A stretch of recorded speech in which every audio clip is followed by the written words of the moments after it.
you Jacks and Janets, and welcome to your Daily Dose of Donkey with Jinja. It's Steelers Talk. I'm here. Gingy's back. Laskers is back home, but he's still here, if that makes sense. Oh, boys, how you feeling? Oh, Mutant Gingy in the house. What up, Ginger here? I, Steeler Nation, I think collectively, feeling a little rough after these last couple weeks, Donkey. I don't know. What do you think? Hey, they say some like it rough, Gingy. I'm just gonna put that out there. That's what I've heard from time to time. But yeah, not good performance by our Pittsburgh Steelers. Very is underwhelming a fair adjective for what we've been seeing? Definitely that's a very fair statement. And what the heck happened last week? So Laskers, we kind of talked about this while we were watching the game, and I don't know a better way to describe it, but when TJ Watt isn't on the field, it feels like I'm gonna put it this way. There's like average players, good players, star players, and superstars. It feels like the Steelers are lacking a superstar when TJ's not on the field. Oh, I 100% agree with that on the defense. There's nothing there. Yeah, well, on the offense, who are you going to give the superstar to? Last week, Jalen Warren. He played good, but he had a could have been a really costly fumble. His biggest play was negated by Chuck Secor for not what from pouncing on top of a guy, but for what he did blocking downfield. But to be fair, if he didn't go illegally downfield, I don't think that play happens. But Gingy, you said the chants are coming. I say the chants have been deserved because I said it from day one. I don't think Mitch Trubisky is the guy who gives you a chance to win football games. I think he's the guy that gives you the best chance to not lose a football game.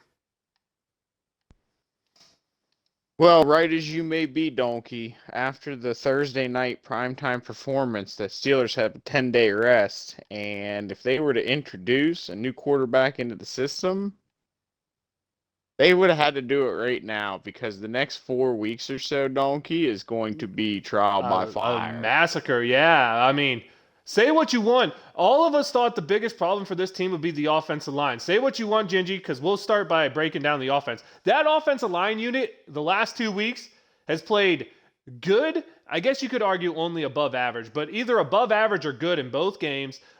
Quarterback hasn't gone over 300 yards. And a guy who I've been saying now a few times, I think is getting off easy here.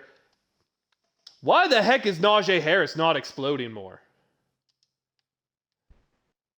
Donkey, you're talking about you were looking for a superstar guy on offense. And given where he was drafted and what he was coming in with to the Steelers, he needed to be the guy.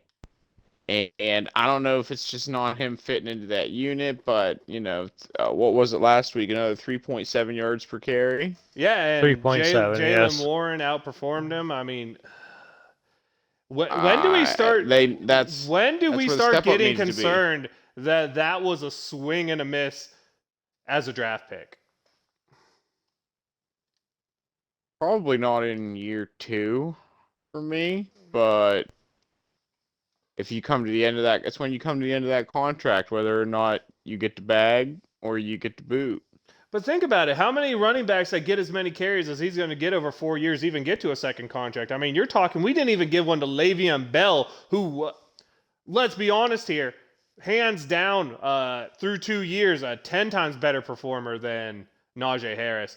And Laskers and me, I pointed out something to him, and he says it's true. Watch some of the tape. Najee Harris just doesn't see the holes. That's problem one. Problem two is, and this is something Laskers pointed out, and I can't get it out of my head, Najee doesn't know how to get small.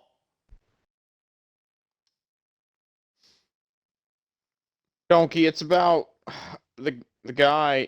He has the skill set. You see flashes of it on the field, but you're right. I think it's about the experience, and let's be honest, Le'Veon Bell ran behind quite a different line. Yeah, but Le'Veon Bell had that ability to hit a home run that I'm going to argue with you here. I don't see flashes. I've never seen Najee make a play that was a home run play. I don't think he has that home run potential. And when you're talking a first-round draft pick, I'm not saying Najee can't be a good running back, can't be a good heavy carry type of running back, but even Joe Mixon, who's been struggling to average over 4 yards a game, but Joe Mixon has those explosive plays. This has been 2 years now, and I just don't see the explosive plays out of Najee that you need to see for a running back to be a first-rounder. Well, we're heading into week 4 of his second season. I'm with you, Donkey. Let's see how the rest of this season plays out with him. I'm going to tell you right Gingy, now. I got one for you. What do you think Najee's long for the season is? 11 yards. His longest run on the season is? I'm guessing 11 yards. I was going to say, actually, probably not even a first down. I was going to say 8 yards or so. 11 is the actual answer. Is it 11? He had a first Wow. down He carry has that went for a first down. 40 The only reason I guessed 11. He has 40 attempts, and he's averaging 3.2 yards a carry. It's the same as last year. This year, though, the line's been playing better.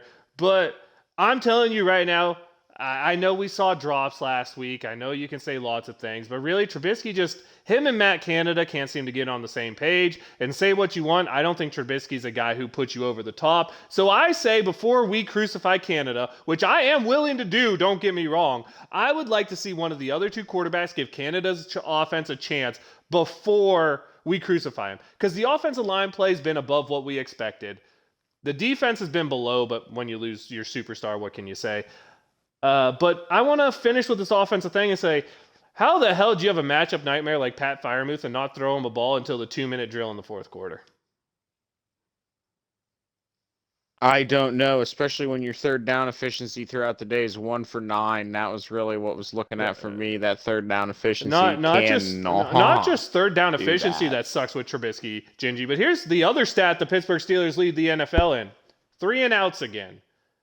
I mean, you got to do better. Again, and Mitch Trubisky's got to do better. Heavily weighted in the Browns. And heavily weighted in the Browns' favor. I hate this, Gingy, because you needed to bench Mitch before the Jets game. Because you can't bench him afterwards, because otherwise you're throwing Kenny Pickett in a lose-lose situation. He needed to be benched before the Jets game. But if you're the Steelers, what the hell do you do if Mitch Trubisky struggles in this Jets game? What can you do? Do you bench him at halftime? Because it's going to be really hard to bench him after this Jets game. Not Mike Tomlin style. Yeah, Mike Tomlin style is to make a go decision. 9 Mike and 7 Tomlin's to already get admitted their he's not gonna do it. butts kicked in the first round of the playoffs. Yeah, he's the type of guy who makes his bed and lies in it, for better or for worse. I hear you on that, but I mean, he's already admitted that he's not going to bench him. which is the dumbest thing ever. If you have a player that's playing like garbage, you need to bench him. I don't care. And what do we have with Trubisky? This is the thing. I understand last year you can't bench Ben because he's Ben, right? The hell is the reason for not benching Trubisky? He's not a franchise icon. He's not even the future. Because let's be honest, Gingy, if Mitch Trubisky, the Steelers viewed him as the future when we signed him, would we have drafted Kenny Pickett? No, probably not. If he's not the past, we're looking at week. Oh, I hear you. It's really quick, and I say don't judge teams till after week 5. I hear you. But my biggest concern is if Mitch Trubisky's not the past and Mitch Trubisky's not the future, then why are we playing Mitch Trubisky?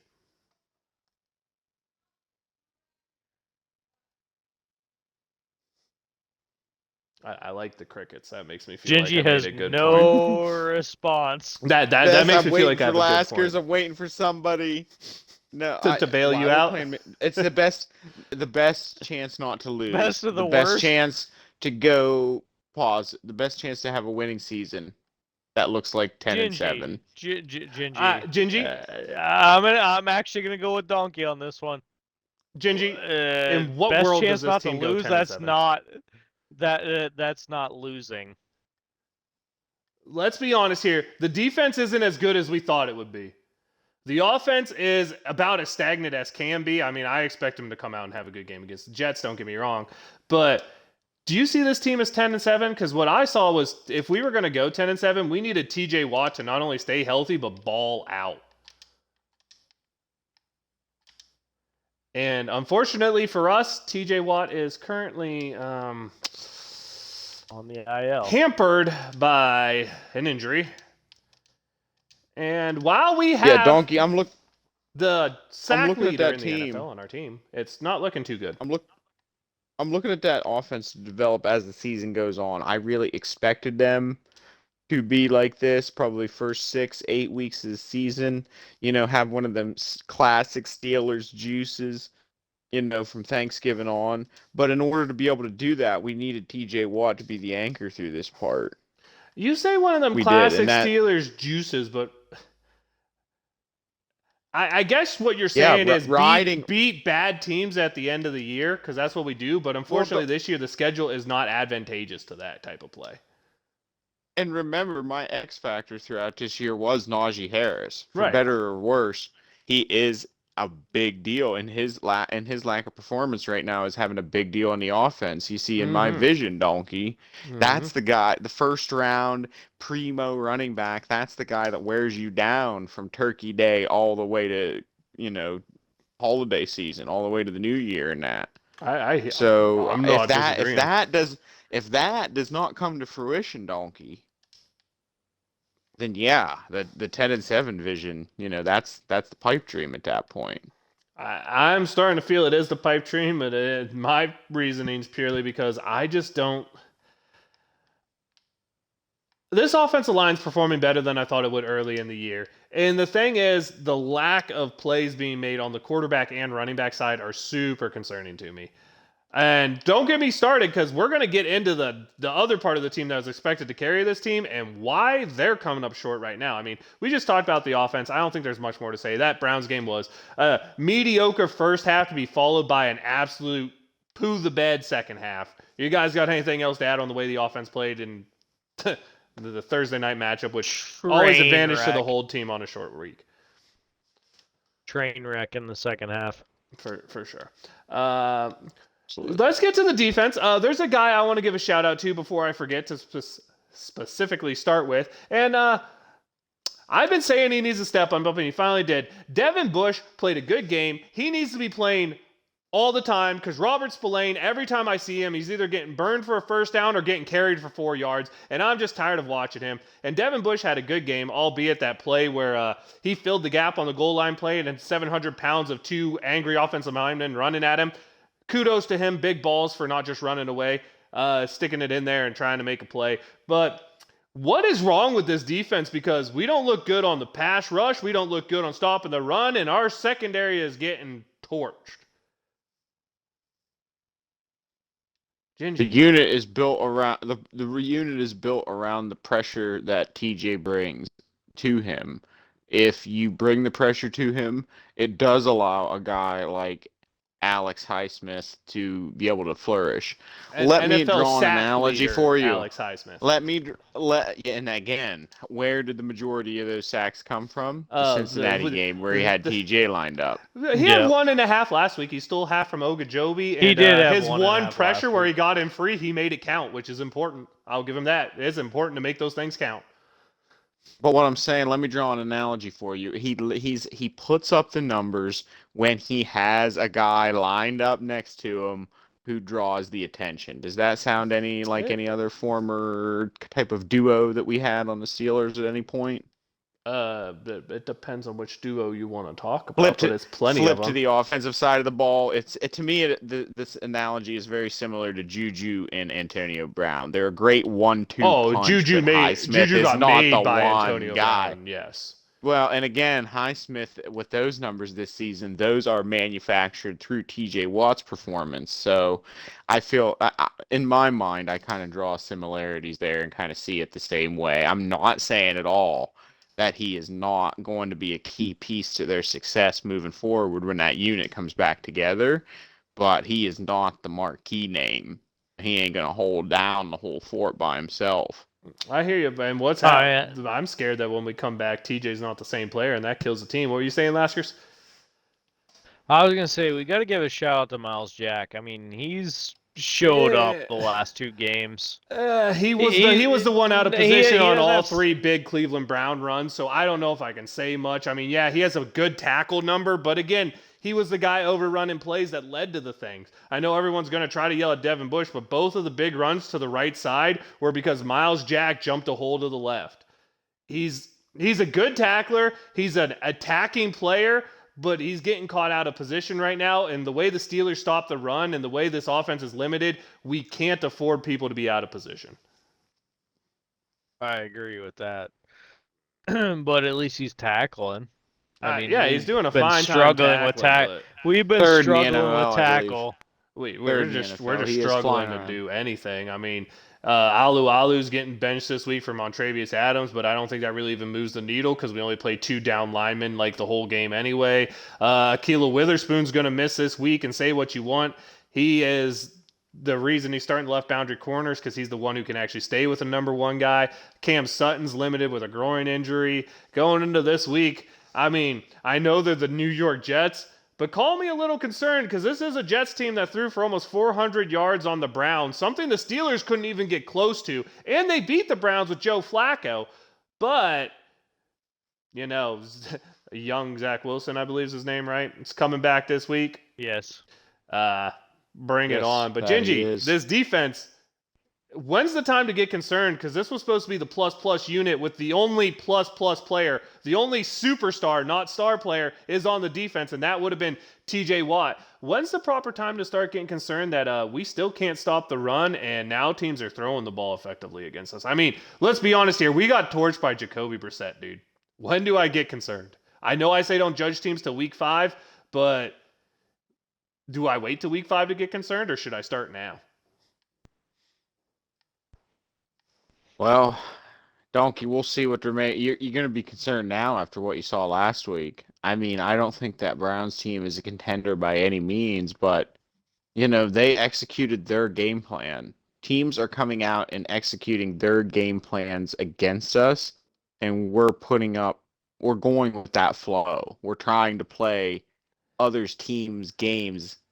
We're playing into their hands, if you know what I mean, Donkey. We're doing very little resistance I to hear those you plans. on this. And this is the guy who I'm going to start calling out, and a guy that I've protected before, and Mike Tomlin. When do we start realizing that maybe Tomlin, instead of, he always claims you don't play in your fears, you don't do this, but playing Mitch Trubisky, always playing these soft coverages when TJ Watt's not there, afraid to move the ball down the field. Call me crazy, but I feel like the Steelers are playing in their fears. And I feel like, say what you want, Mike Tomlin can say whatever he wants. Oh, we're all on the same page. Really? Because I saw 6 or 7 receivers last week throw their hands up in the air in disgust because their quarterback can't get them the football.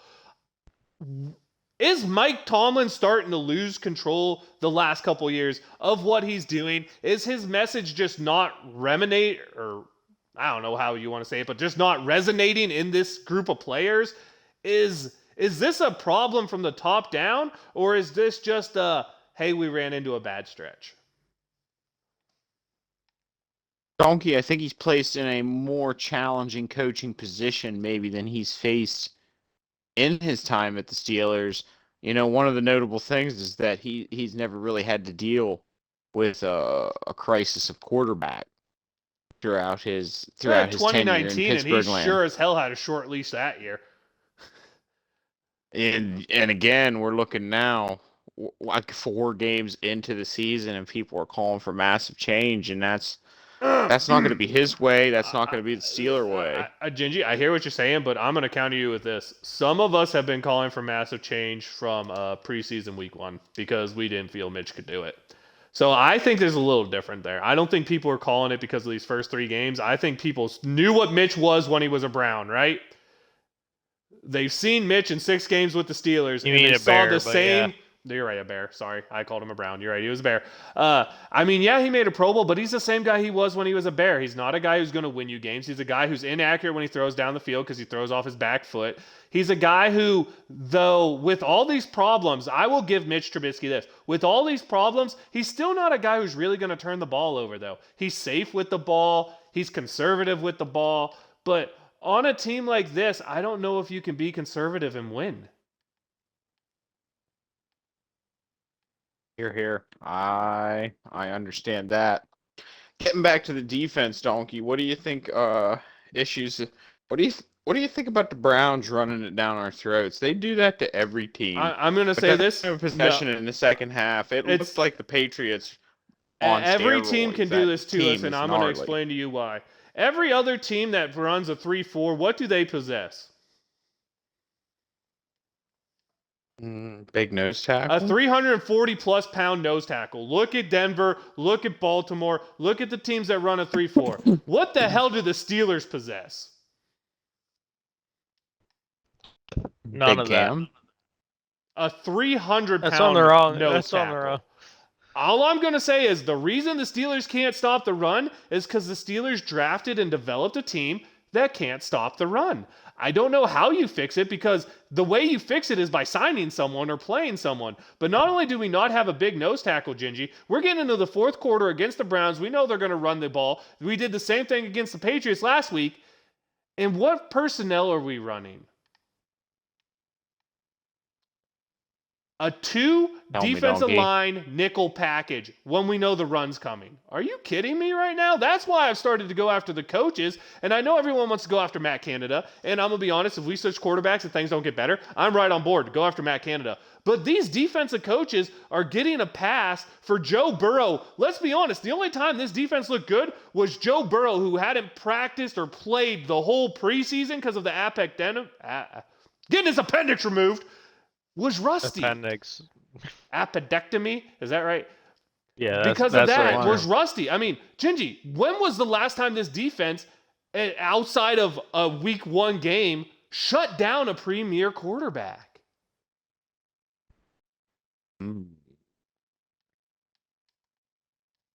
Haven't really played a premier quarterback since week 1. I was gonna No, say, I mean, go when to have we shut last year. down a Go to non-premier last year. quarterback. Go to last year. I'll give you all last year. When did we shut down a premier quarterback? Josh Allen, week 1. Week 1. That's what I said. Outside of week 1s where these guys don't play in the preseason, we haven't shut down a premier quarterback.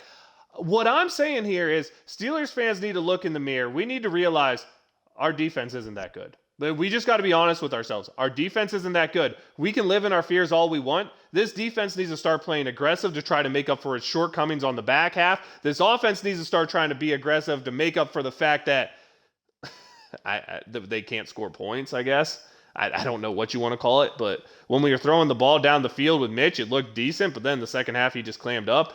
I just feel like this team is playing to not lose football games instead of playing to win football games, and to me, that's a top-down thing from Mike Tomlin. Am I reading too much into this? Am I blaming too much on Tomlin? You know, I was the guy, for a few years, I was the only guy who supported Tomlin in this group. Am I just being a little too critical now? Like, what's going on? Or do I have a point? Laskers? Gingy? Oh, you definitely have a point. I mean, he's basically admitted to it. Is like, oh, we don't care. We just want to be in the game to try to win it, but we don't really care if we are blowing a team out. Gingy? Boys, it's about wins and losses at the end of the day. Yeah, playoff wins and losses. What's our playoff record the last decade? Well, I'm not saying that that's the same. On the Steelers unit, I'm not sure that's the same, Donkey. I'm not sure.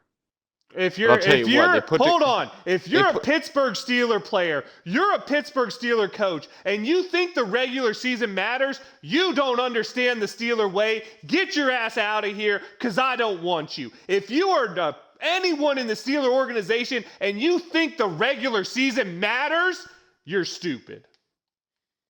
Well, I'll tell you what, Donkey. I mean, they're putting out the team that has the best chance to win. The past 5-7 years. They have the best chance of not losing, Gingy. Not aging Ben Roethlisberger, not in his prime, right? Gingy, you're breaking up real bad. You're gonna need to reset your mic and then remake this point because you are definitely a robot right now, bro. Just letting you know, you are a 110% robot. I know where you're going. You're going, but you gotta make the playoffs to win the playoffs. You need to win those games that don't matter. Nah, dude, I'd rather have 2 bad years and then a Super Bowl year than 4 years where we make the playoffs 2 out of the 4 years, have a winning record every year, but in the playoffs get embarrassed by the Cleveland Browns at Heinz Field, currently Acrisure Stadium. Laskers. Heinz Field.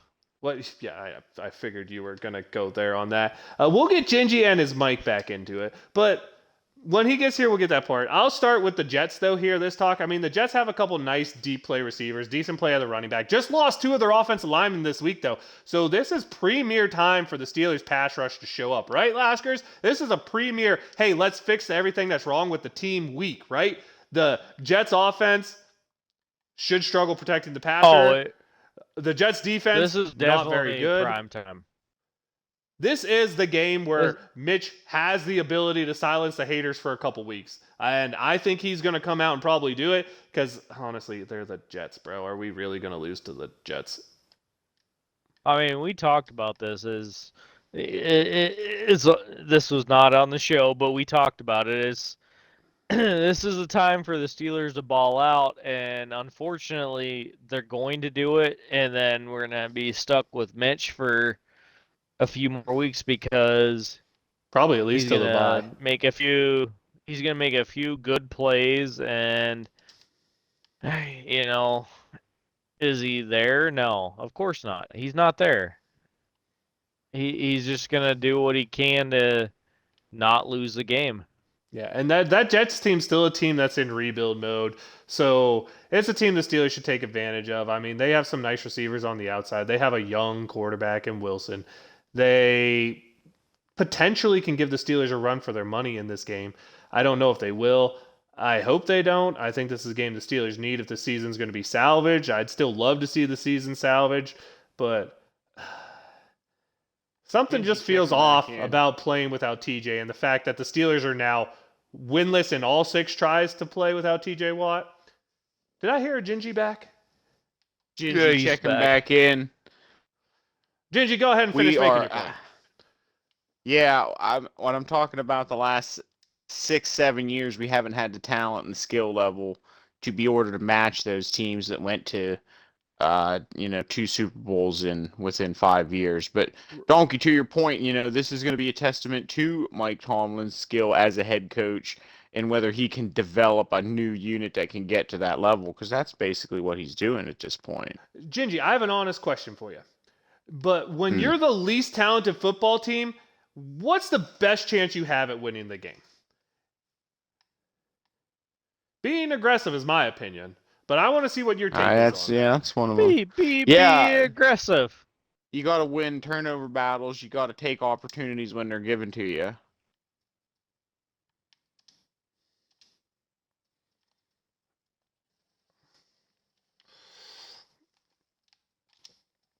Oh, hello? Yeah, sorry. I was trying to get in a building because there's 2 guys shooting at me.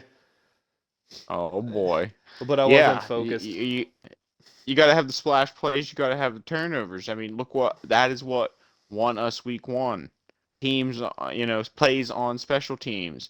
Look what loses us in week 2. Fubs in special teams. 5 or 6 turnovers, don't forget, on week 1. And we still didn't break 20 points on offense.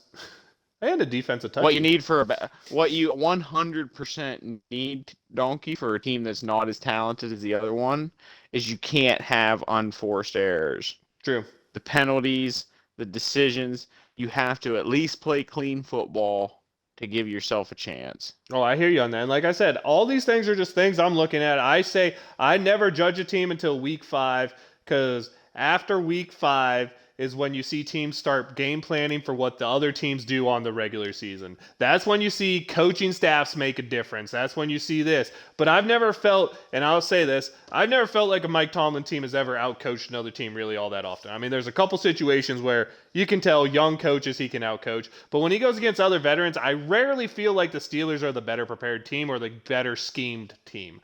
And right now, with the lack of star personnel on this roster, it's glaringly obvious to me that we're a lot closer to being the Jets, Jets than we're to being the Buffalo Bills, the Kansas City Chiefs, the who else do you want to throw up there? That tier of team, right? The Miami Dolphins till they lost Tua, I guess you could put up there. I feel like the Steelers are afraid to admit who they are at this point because Mike Tomlin has this, and we talked about it, notion of being mediocre. That said, we're going to the Jets game. I don't know if you heard the breakdown, Gingy, but I said decent receiving core, decent running backs. Zach Wilson should be back and starting, if I'm not mistaken. But they lost 2 offensive linemen in the last 2 weeks that were starters that are done for the year, or not the year, but at least this game. I didn't mean the year.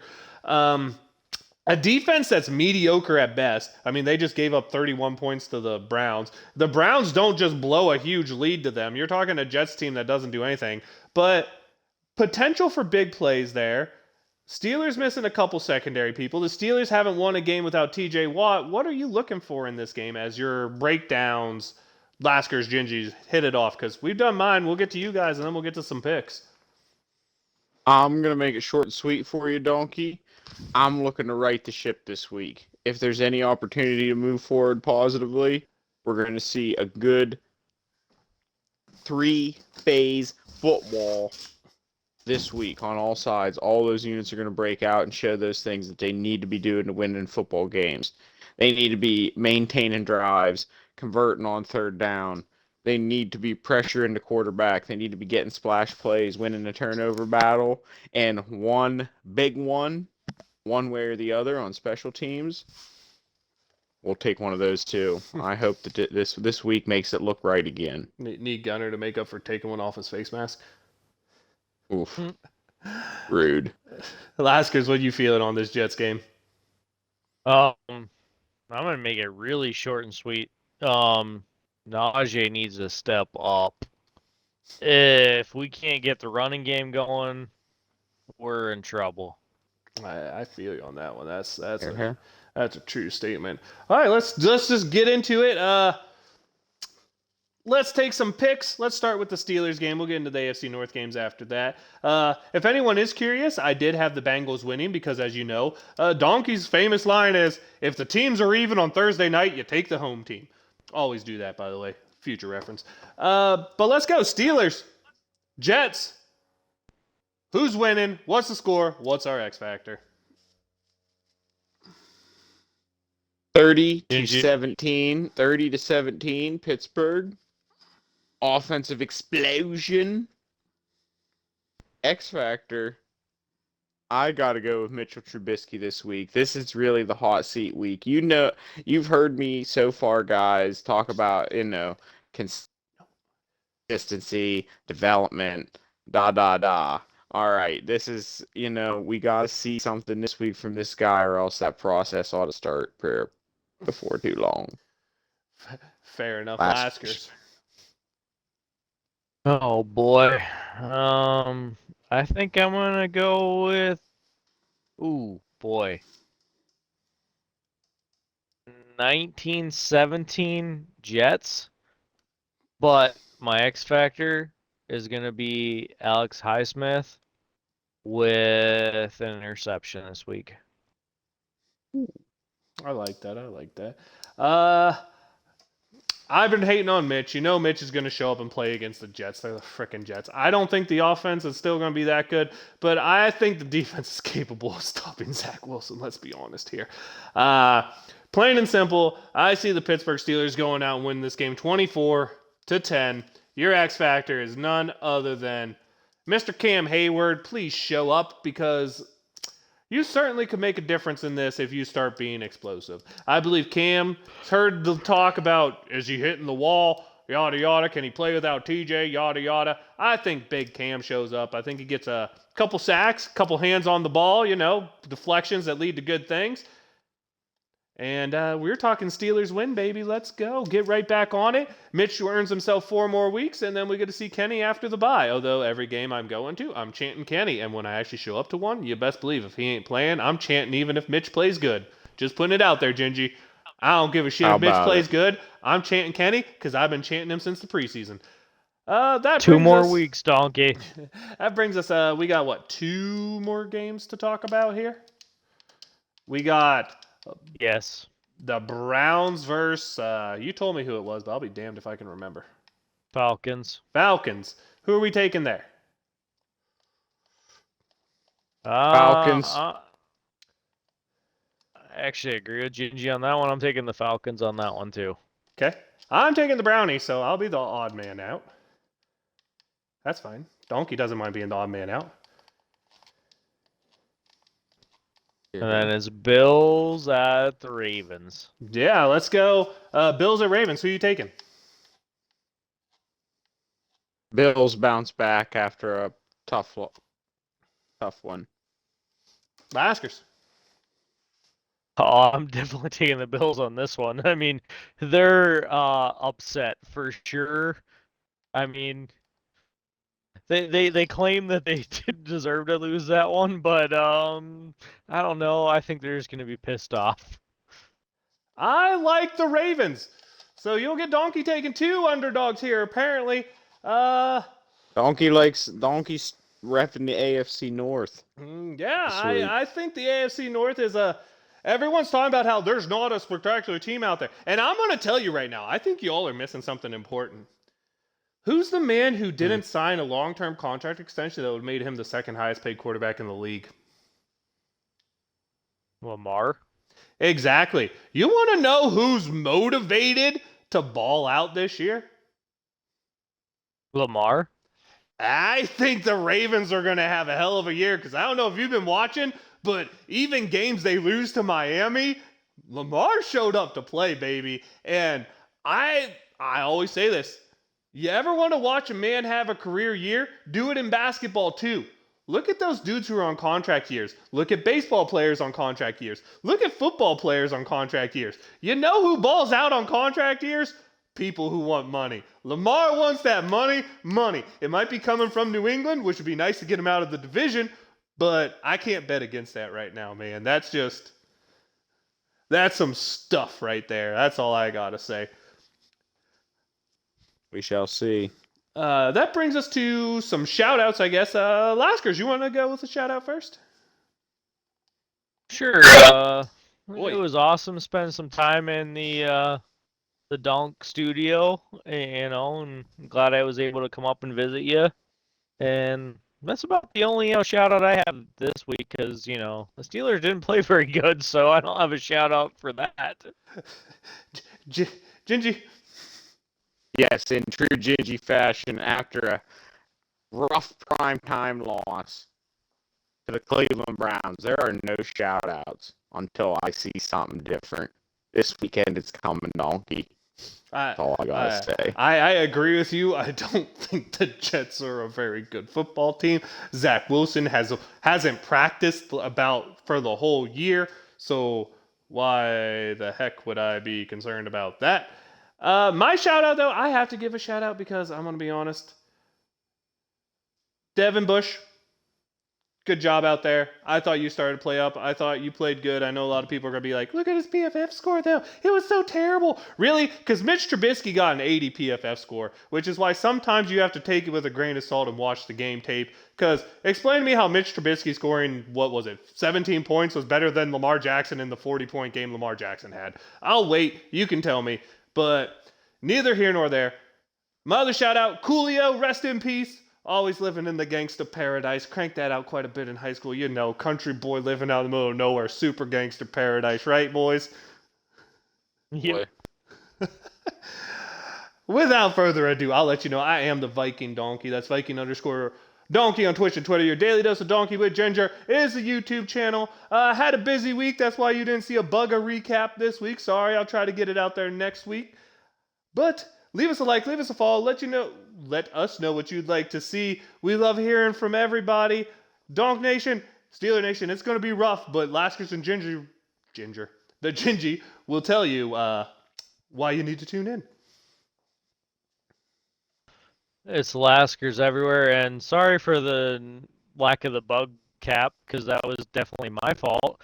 But you can find me Laskers everywhere, and wave them if you got them, and Gingy to you. Or the fact that we had to plan a birthday, baptism, and another birthday all in the same week, Laskers. That might have been the problem. All right, boys. Mutant Gingy in the house. We hanging out. We playing some games. We talking some football. Steelers Nation. We need to turn the caps backwards. It's time for a rally. It's time to get back to 500. Get your beverages. Get your popcorn, folks. And Steelers Nation, wave 'em if you got 'em. Here we go.